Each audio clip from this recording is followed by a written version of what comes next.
This year, in the beginning of this year, I was promoted to Vice President of Property Services, which I work directly underneath our Senior Vice President of Property Services. I celebrated 28 years with CONAM in August.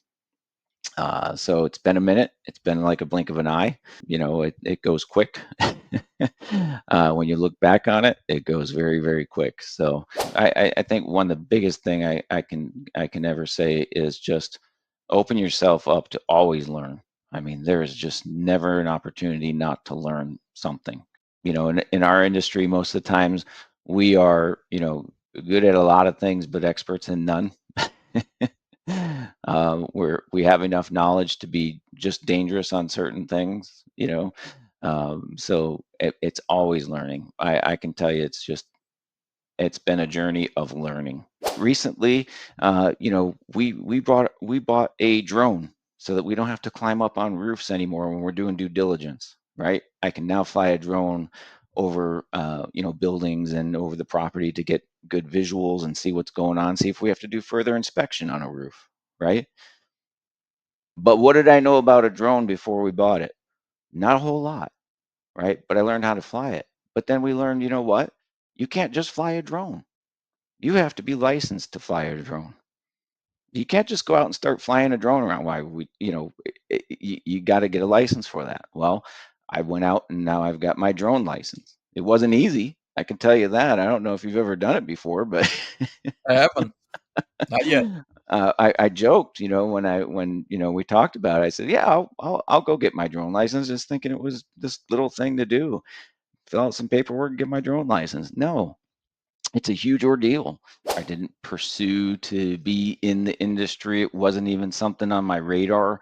It was just something that kind of naturally happened, right? I got hired on as a painter and it progressed from there. It wasn't something that I sought out. So, yeah, I mean, I've looked at many different things, and how do we attract people into our industry?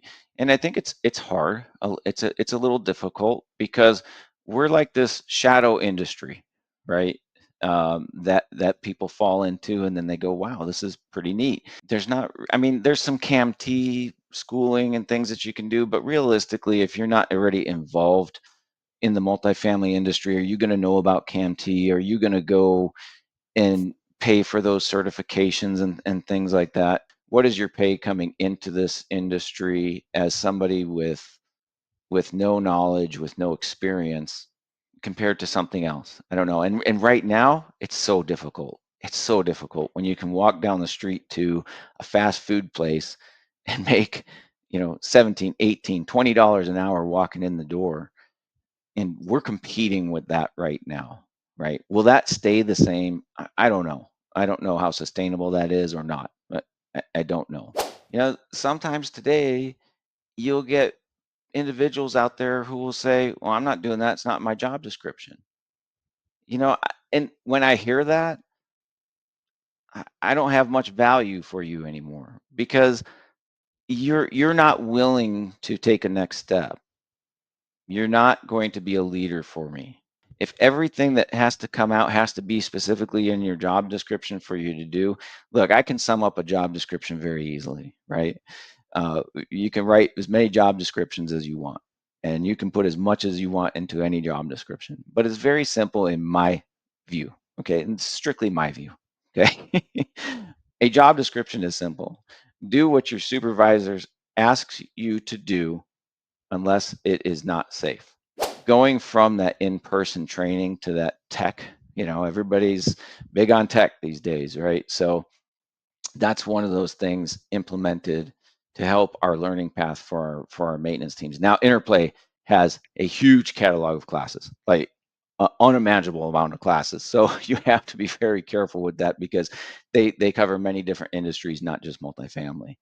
So what we had to do initially is we set up a seven courses that are all of our maintenance techs are assigned, and once they take those seven classes, then they're open to take anything within the catalog that we've gone through all the classes and just have a certain amount of classes that pertain more to what we do.